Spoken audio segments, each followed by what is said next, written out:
Hi,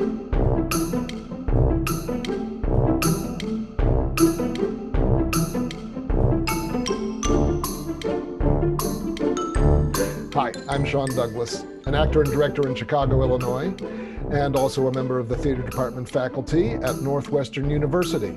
And this is An Actor's Arc.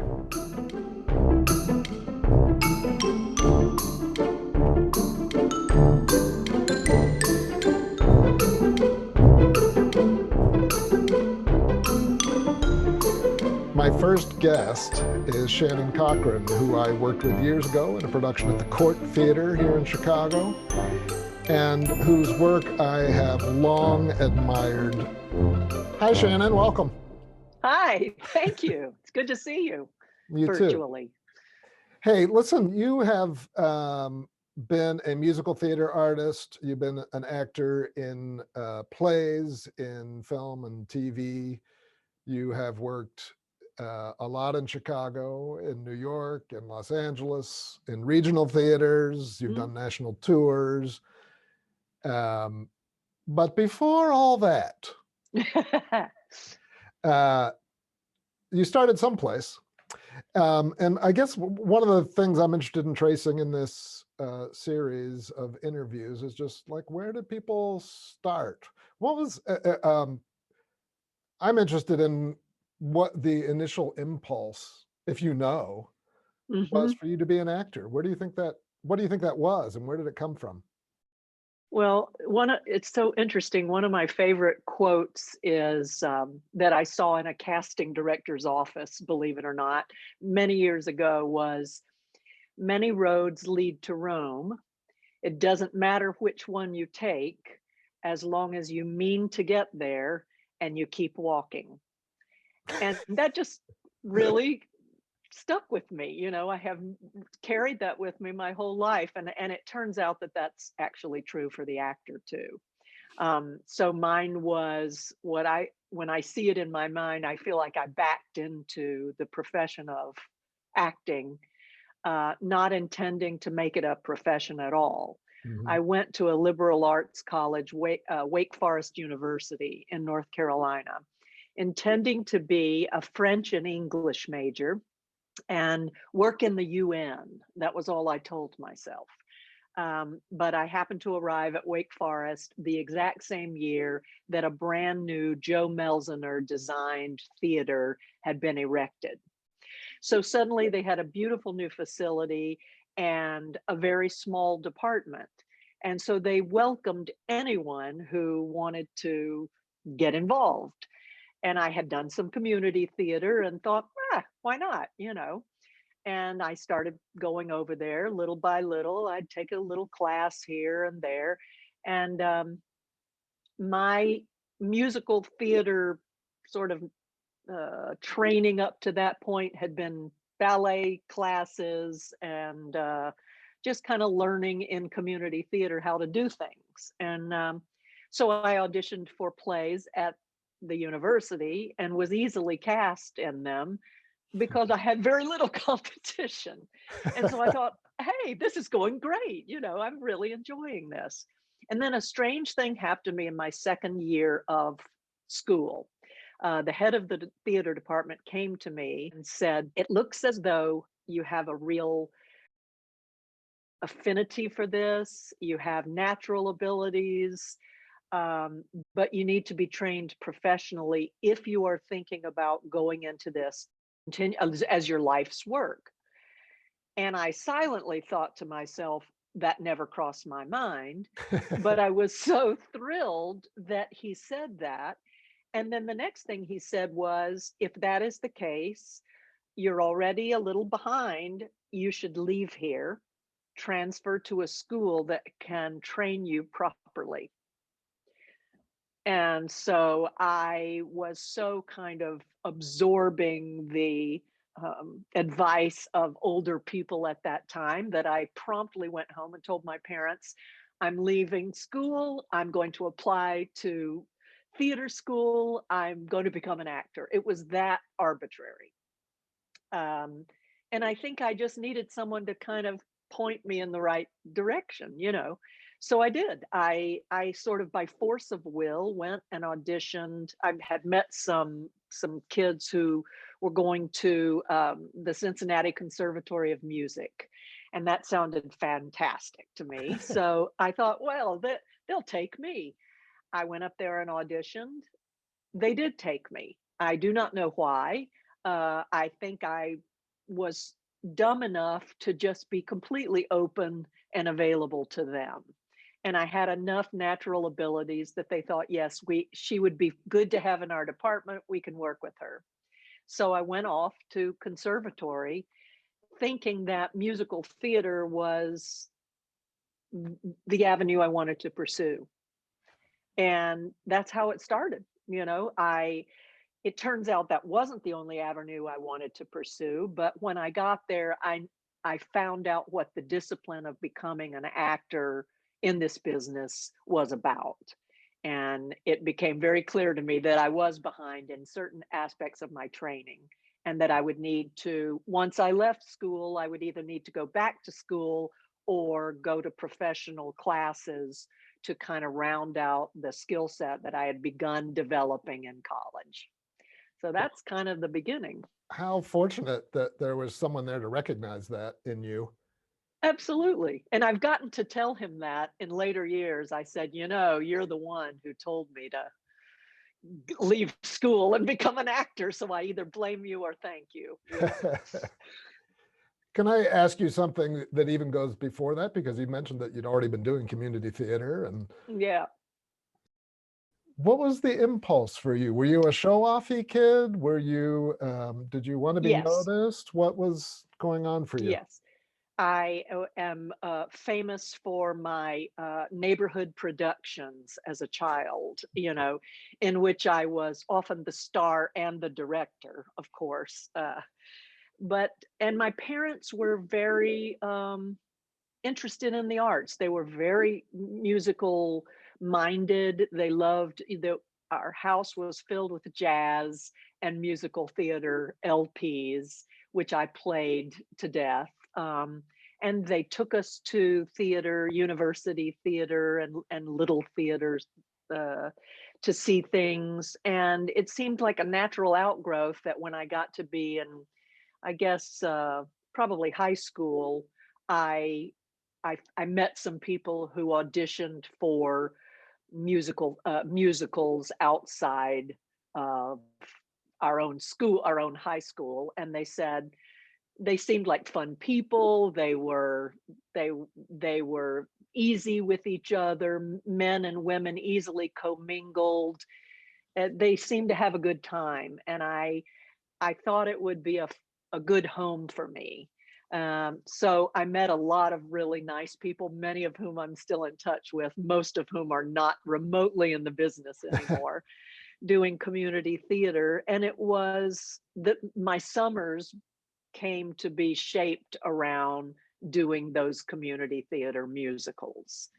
And so I would say that, going back there, your parents really help guide you towards artistic pursuits usually. And my parents were no different from that. So I was lucky in that way that they were interested. My mother was an English professor, so she had Shakespeare and Shaw and all these books lying around that I would go pretend to read when I was young.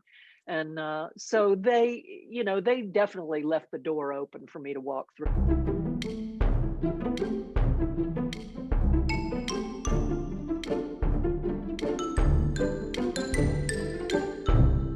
Jumping back toward your training in Cincinnati, what would you say when you came out of there? You said there were some things you needed to catch up on. What are the things you came out of Cincinnati feeling like you had strength in or confidence in, or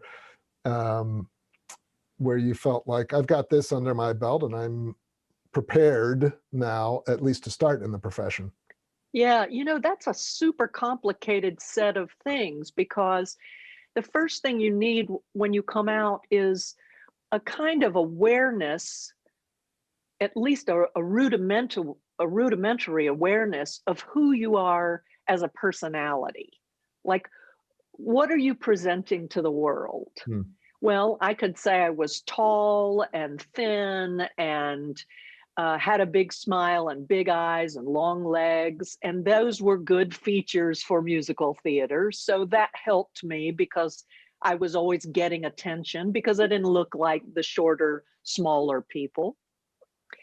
So what I found out though in my time at CCM was that I was not trained vocally. I had no, I only had my natural singing ability. Mm. I needed a voice teacher. I needed someone to specifically help guide my voice as it matured. And I think that's super important for a musical theater person. I needed to learn different forms of dance. I only knew a few. I needed classical training. I needed Shakespeare. I needed Shaw. I needed Chekhov. Musical theater did not involve that, you know. So there was this whole other section of literature, playwrights that I did not know. And I needed to read more. I needed to see more.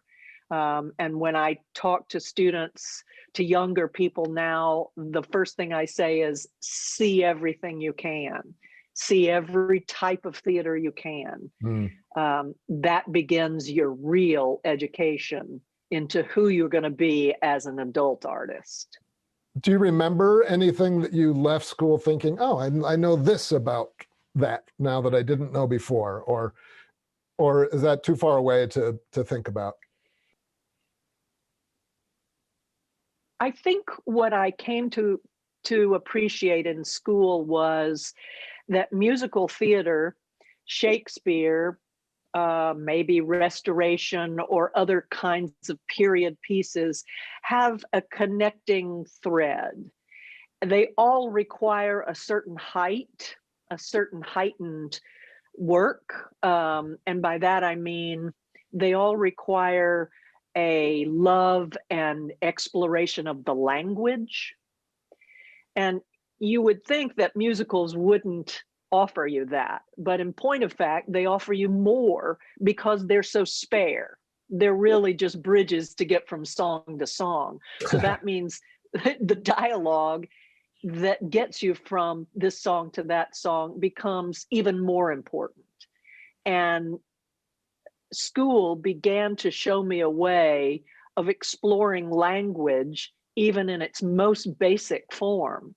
And so then when I got out and I started studying Shakespeare, I realized, oh, I was at a whole other level of exploring language, but Mm. I at least knew to value it.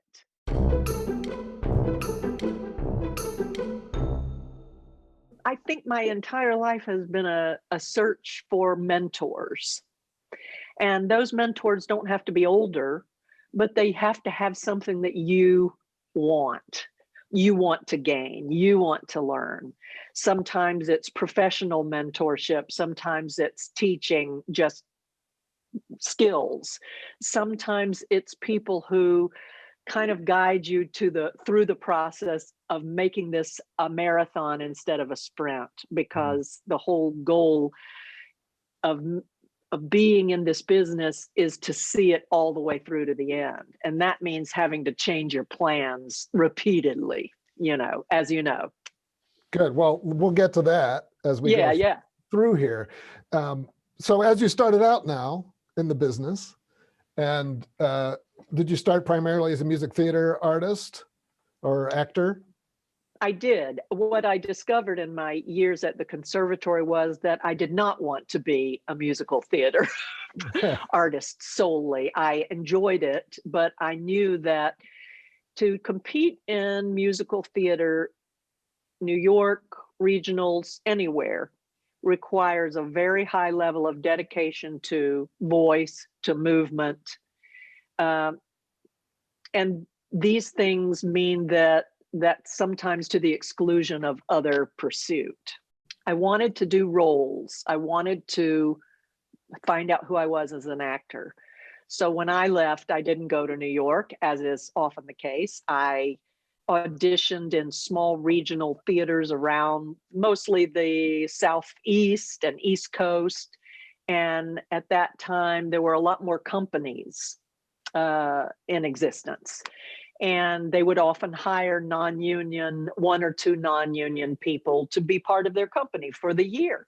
So I spent a couple of years tooling around the country doing non-union work in union theaters, watching those professionals work, finding out what it means to be a professional. So Go you ahead. pick up on that. Yeah. Because you talked about the mentors that you were looking for who had information or skills or talents that you were Yeah. interested in acquiring. So in that time, do you remember any instances or people of things that you learned or took away from that introductory experience? Well, I remember, yes, I remember good ones and bad ones. I mean, I had an experience early on when I got out of school, and I thought I was pretty great, and I got hired immediately. So I thought, yeah, I'm pretty great. And I was hired as a chorus member in a show, an equity show, but I was given the opportunity to understudy the lead. And it was a production of Camelot. Hmm. And I was so full of myself that I often wasn't listening, or I was, screwing around in the chorus and, trying to make people laugh. And one day, 2 of the members of the cast in the chorus as well sat me down and said, "You're not behaving well. Hmm. You owe them your respect. Just because the notes don't involve you doesn't mean that you're allowed to sit back here and cut up." I mean, it seems so basic, but I thought, oh, I thought I was hilarious,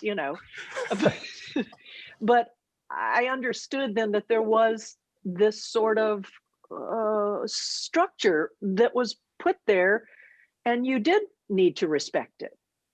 The other thing is, and this is a classic actor thing, someone told me early on, stop arguing every note that the director is giving you. Stop saying, well, the reason why I did that is, or stop trying to also direct yourself. Let someone take control of the production. Keep your mouth shut, take your notes, and work within that structure. One of the things you discover as you go along is there are some terrific directors, and then there's some directors that you almost immediately know are in over their heads. And so it's very hard to keep your own counsel when you think to yourself, that isn't right. I don't know what you're saying, but that's not right. It's very hard to do that. We like to think that we're all in this, equal place once we begin to collaborate on a play, but we're not. Someone still has to be in charge of it.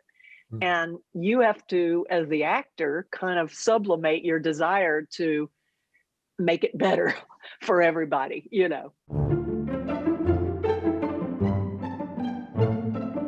What about your desire to make it better for yourself or protect your work on the role?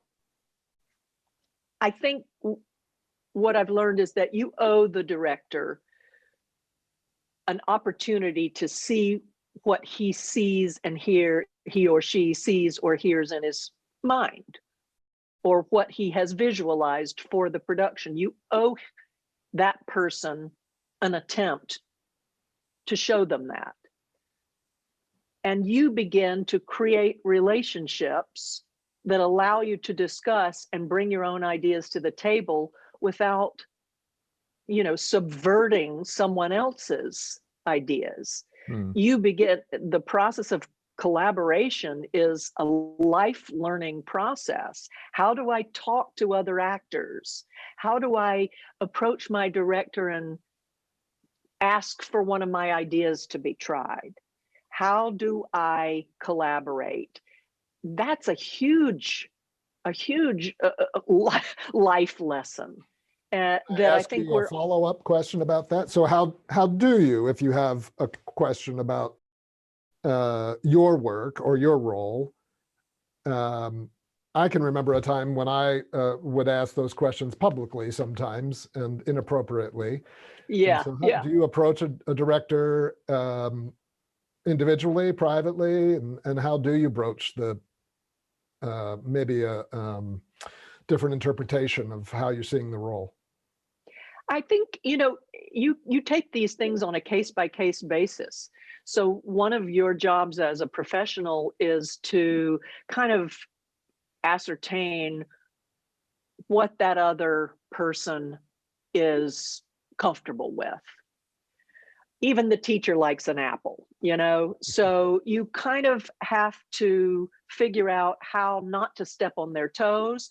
Some of them want open dialogue, others only want one on one discussions, not in front of other people. So you have to learn to be a bit of a detective to find out how best to communicate your ideas. And then you go and you say, I've been doing some reading about this, or I've been thinking about these elements that aren't in the text, but might be useful in shading this way. You find different avenues as an actor and as a director for how to talk to people. That seems also like actor work in terms of observation of human behavior, There right? you go. And Yeah, bringing that to bear in not just fictional relationships, but the actual relationships in the room. that's the truth, isn't it? Yeah. Because it all works better if everyone believes that they had a part in bringing this thing to life. If everyone is marching in lockstep because they were told to do a thing, they're never going to own it. They're never going to completely inhabit it because they'll always feel that someone told them to do something. So the idea is that everyone comes away saying, well, this is better because of me, you know, because of my ideas. Right. And if you're a director, you want your actors to feel that way because their confidence is what sells it. Their confidence in the idea is what makes it come to life. Well, listen, we have already jumped, I feel like, into the future and Yeah, bigger ideas about process and your work. So let's move on from your younger self into a little bit older period, yeah. and as you're maturing as an actor. And I'm wondering, in that period of your life where your craft is developing and deepening, is there a moment or two, a person or a production or a moment in time in which you felt like, maybe I'm not capable of doing this role, but I've been assigned to do it, cast to do it, and I'm going to have to grow? Or is there a way of working that someone asked you to do that was transformative in how you thought about your work? Can I name names? If you like.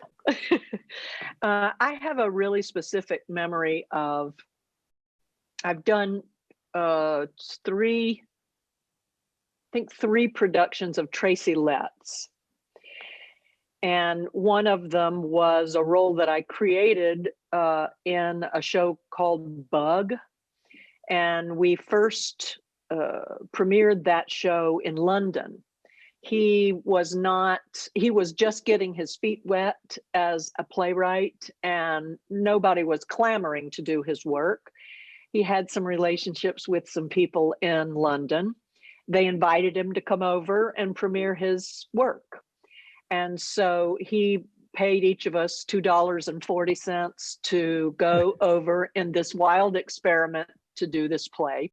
And it was the first play that was mostly drama that I had been asked to do. I'd been in a lot of style pieces. I'd been in a lot of musicals. I'd been in a couple of Shakespeare's, but nothing seriously dramatic. So it was literally my first kind of shot at it. And I thought, well, what better way? I diligently worked on it, and I thought I was approaching something really kind of wonderful within myself. I'd never explored, a darkness that I had not been exposed to. And we sat down one day after a run through close to opening, and Tracy Letts, the playwright, said to me, I see that you are going through this play and playing every beat, but what you're not doing is crashing through the trees. And what did he mean by that? I think he meant that I had not let go completely of my idea of what the character should be and how she should behave. I had not let the events of the piece take me somewhere that I'd never been before. Mm. I knew where I was going because I had it all plotted out. And I think he wanted to see someone who appeared as though they had no control. And I'm not explaining that very well, but it kind of opened up the idea that there's always further you can go in your exploration of characters. There's always deeper, darker, brighter, lighter places you can go. And if you will allow yourself to just keep opening up, you might surprise yourself, you might surprise the people around you, and the production as a whole will take a leap up, And so I've always kept that crashing through the trees. I always think about one of the apes in Africa, crashing down to the ground, and I thought, yeah, you want that feeling of being out of control and yet controlling everything. What was there a role that you thought you could do that was surprisingly challenging? That you've just thought, oh, this is going to be like rolling off a log, I'm going to enjoy doing it, and that turned into something that was really hard to figure out? Well, I would, the two things that leapt to mind are plays that you happen to repeat. Like you and I did a production of Private Lives together when we were probably about the right age. Right. Maybe not 10 years, maybe 8 years later, I was asked to do the same role again. And I just ran up against the wall. I heard my previous self. I thought about my previous ways of thinking about it. I did not take into account a new cast or a new director. I really had trouble. I butted heads with the director because I was stuck in the past. And that was really notable to me. And darn if it didn't happen again when I did a production of A Little Night Music, which I had done maybe 20 years before when I was well too young. So now I came to the production and I was the right age, but I still couldn't, I still ran up against my old belief system. And it wasn't serving me, it was holding me back. And it wasn't until well into the process, maybe into previews and performances, that I finally kind of grew into the role where I was. Does that make sense? It does. It does. In that production of Private Lives that we did together, you played opposite a mutual friend of ours, Bill Brown. And you had been friends with him at that time already for a long time. And that's right. That was a huge lesson for me, to watch the two of you use all of the benefits of your actual relationship, and joy and snarkiness and fun combativeness that you have with each other as friends. Yeah. And all of that was fed into the play and made it incredible. It was huge for me because at that time I was still playing Englishman number 3 or Englishman number 4, right? And all of a sudden I saw these people bringing themselves and their outside relationship to the role, the sense of fun that they had in real life, onto the stage. Um, and that was a pivotal moment for me, thinking about what was possible in my work, and it took me a while to incorporate that.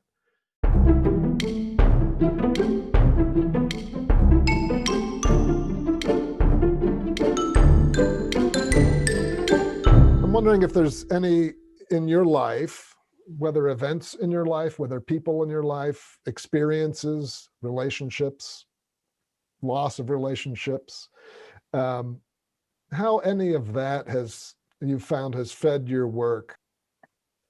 Look, it seems to me that everything you do is an imitation of something.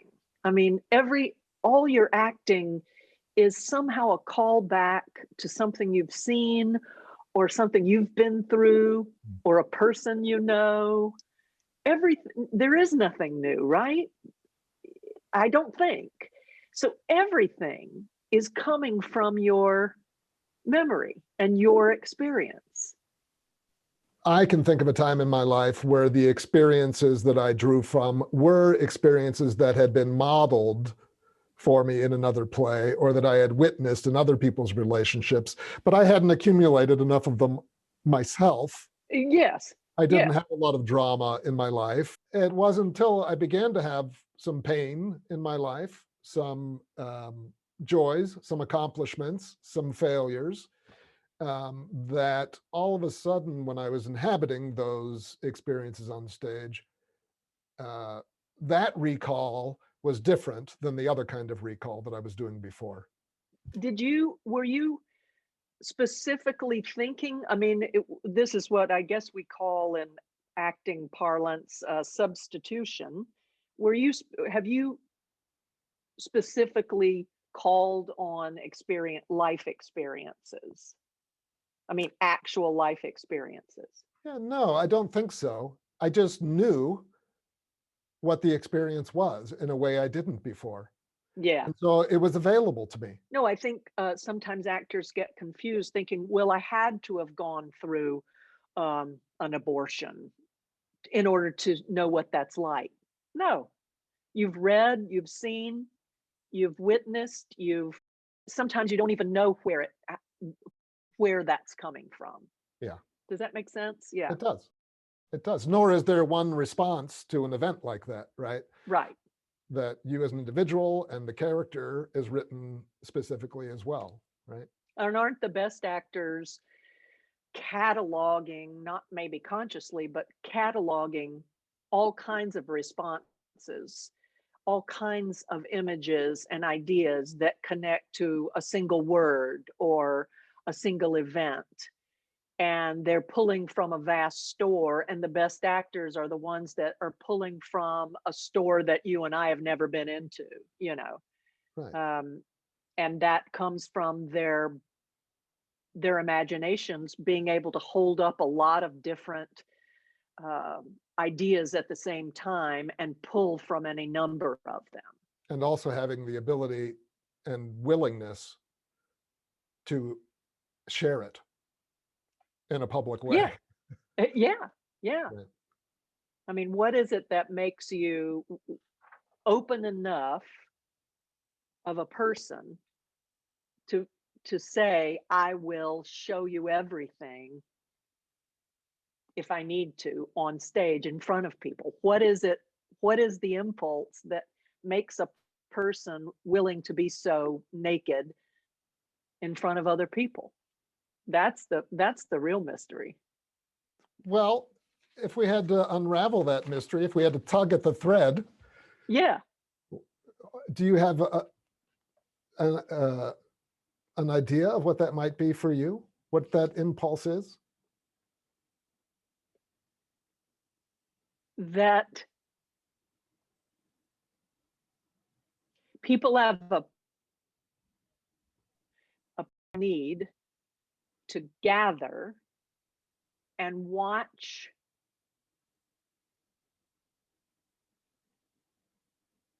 lifelike experiences take place in front of them Hmm. that are that that were prepared for them. that have a beginning, middle, and end. We can go and see a play about prisoners of war, but we know it's a play. We gather together with other people to watch a group of people show us an experience that maybe we've never had as an audience.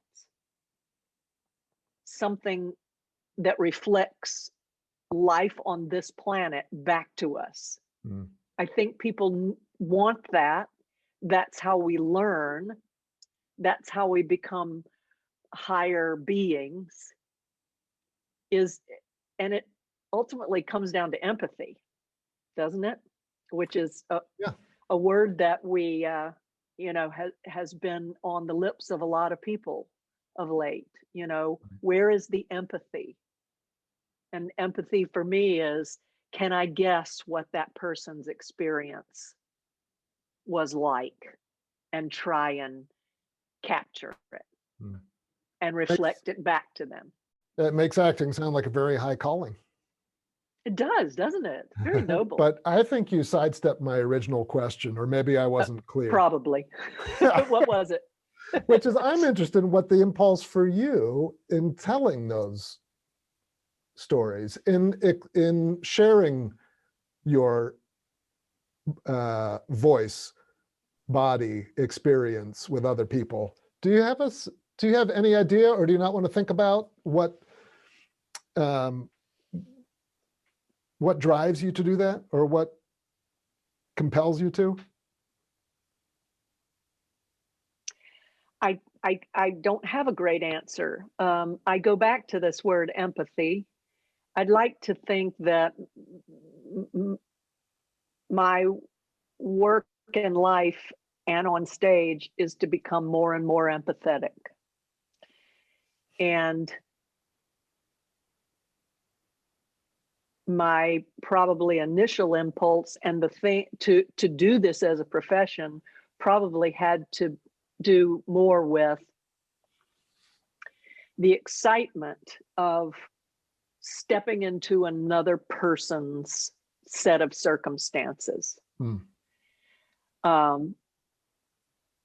Living other lives that ultimately it doesn't cost me what it costs them to live their lives, but I get a glimpse into what other lives are like.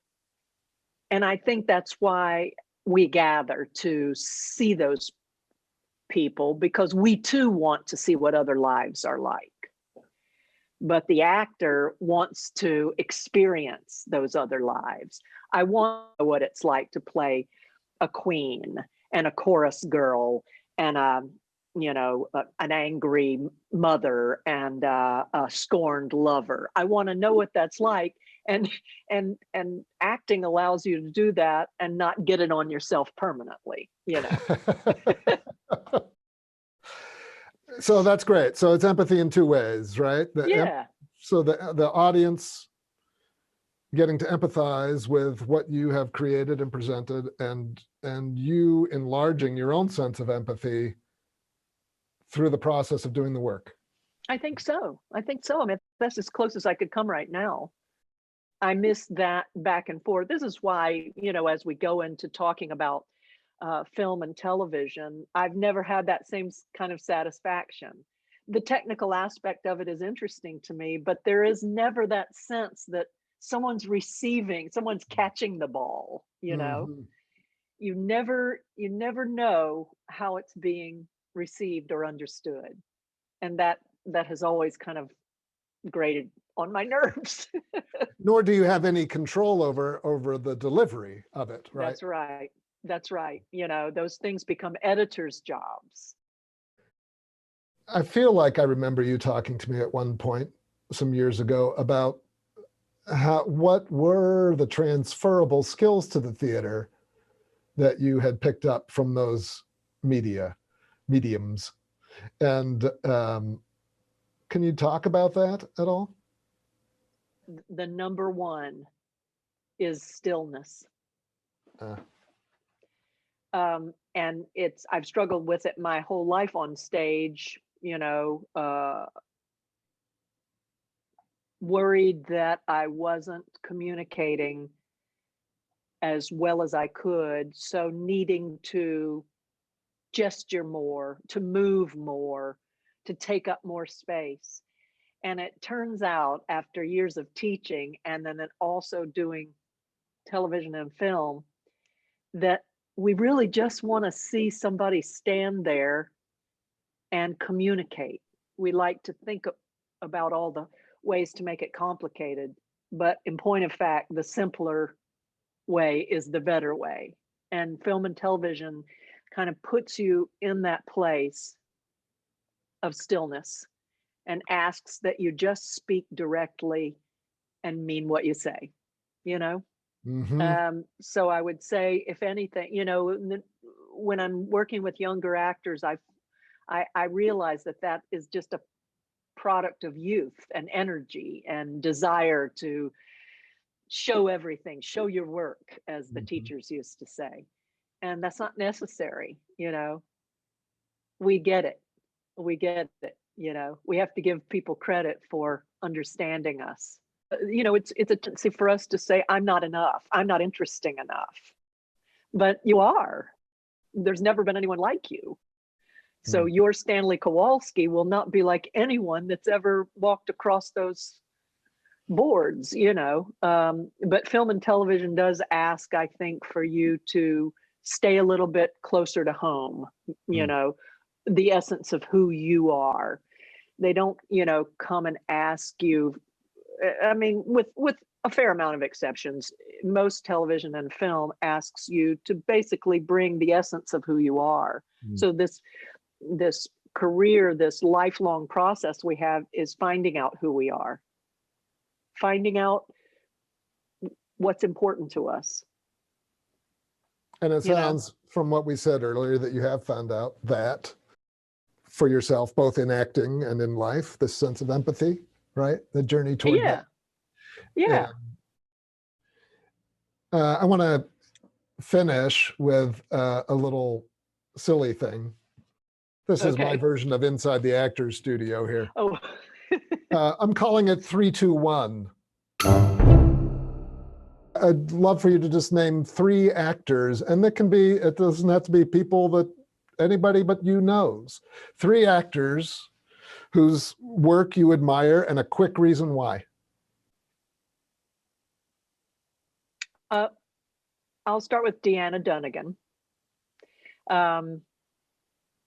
Deanna is an actress who, from the very beginning of her career, was fooling people into thinking she was younger than she was more beautiful than she was, her more skilled than she was. And by that, I mean, when they saw her on stage, she, by force of will, transformed in front of them.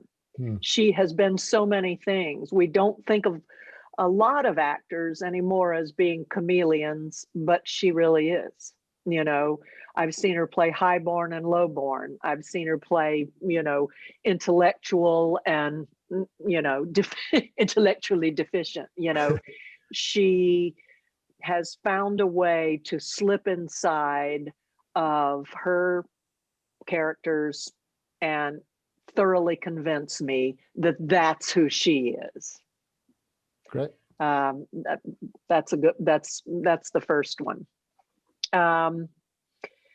If I went to a famous person, I would say the person who is striking me right now is Olivia Colman.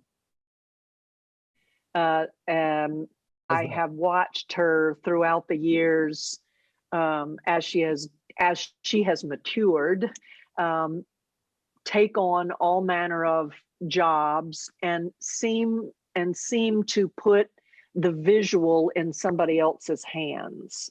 In other words, she's given over to the wigs or the makeup or the costuming, which in some cases with her has been outlandish, but she still stays right down the middle of truth.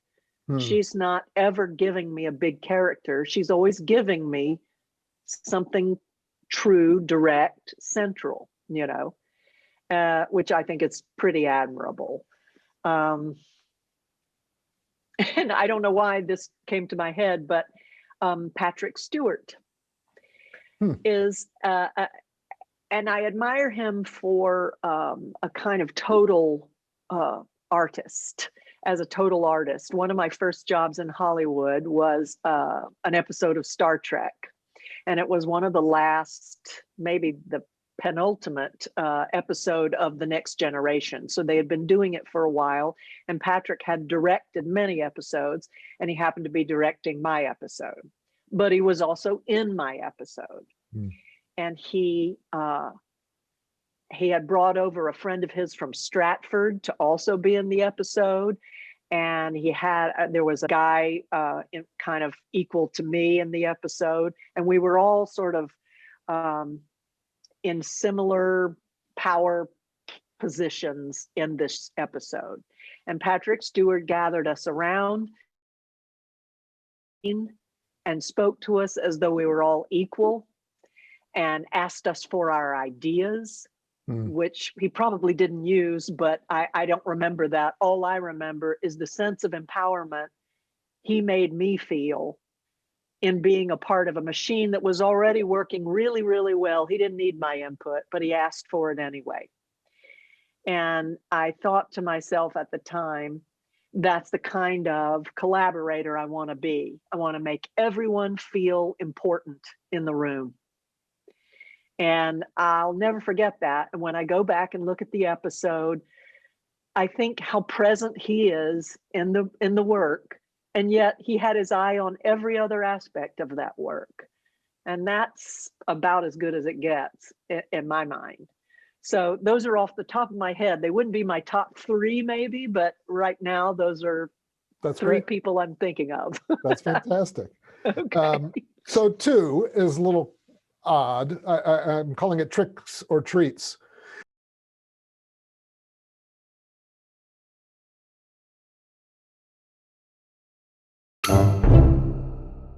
The tricks are, and maybe you've discussed some of these things, but what are things that you enjoy doing on stage, either that, or that have been consistently useful acting tools? Whether that's something about your preparations, something that you know manipulates an audience or makes them laugh, whether it's how you access emotion. So that's the trick. The treat is something that you still really relish about doing theater in particular. So it can be one of each or 2 of either, tricks or treats.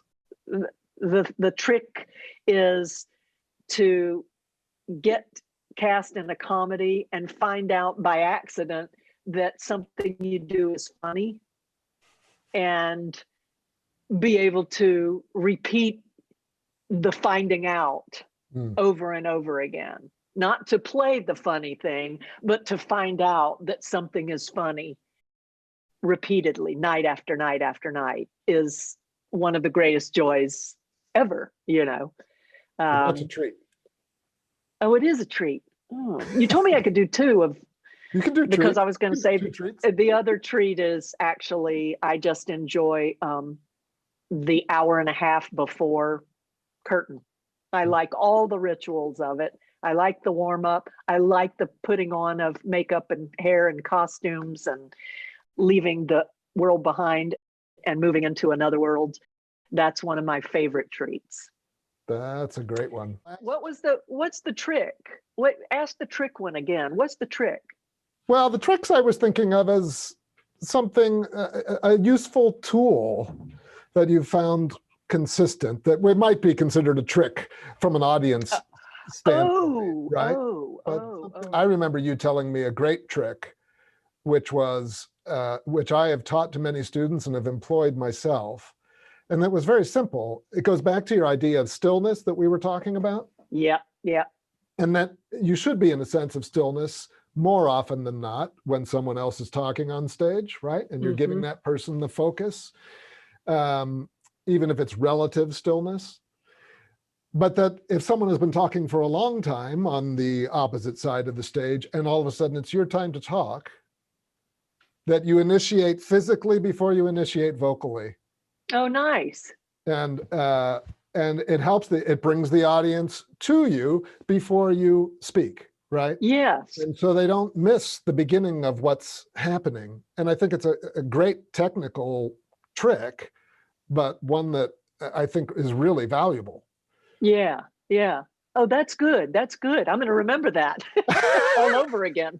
I was thinking about, actors who struggle with accessing emotional response, like tears or anger or something that is a heightened emotional response. And I guess I'm thinking of things in the negative because sometimes that's harder for people. Sure. And I go back to this notion that it begins with breathing. Hmm. And we find out that the body sometimes can be fooled by our breathing into another emotional state. And if you experiment with breath, you can find an emotional reservoir that you might be having trouble accessing. Deep, deep breathing, short bursts of breathing, large breaths, large expansive breaths, quick breathing. That opens doors for you sometimes that you couldn't get open by just thinking sad thoughts. Ah, that's great. And so we've done 3, 2, and we'll do 1 now. One thing that you still would love to accomplish, or a role that you would love to play, one thing that you still feel like you want to master or get better at or improve on or deepen in your work? I would just say it's just the process of getting simpler and simpler. When you start out in musical theater and classical theater, it's easy to acquire a lot of habits, tics, things that you kind of default to because they all fit, they all work. I'd like to keep paring those away and starting from a simpler place. I remember doing Lady Bracknell at Writers Theater, and I started out with an imitation of several movie performances of the role that I had seen because I had no clue what to do. And what it turned out to be was that I got rid of those over the course of time and brought Lady Bracknell to me. And the closer I got it back to myself, the easier it was, the funnier it was, the more surprising it was. So isn't it always just to simplify? You don't need so much stuff. Great.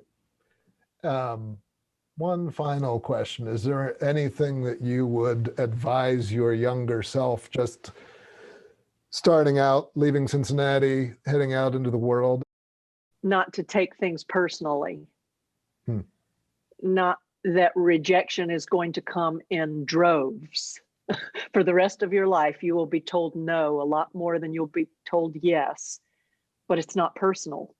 It's not personal. That's a huge one for students and younger actors starting out. Yeah. I was hard on myself in that way and took it as personal failure. That's useless. Shannon, you're so awesome for joining me in this conversation. I really thank you. I think it's great. You've made me think about some things that I hadn't put into words. Hope to see you on the boards sometime when we come out from underneath the clouds of pandemia. I like that word, and I look forward to that day as well. All right. Thanks again. Thank you.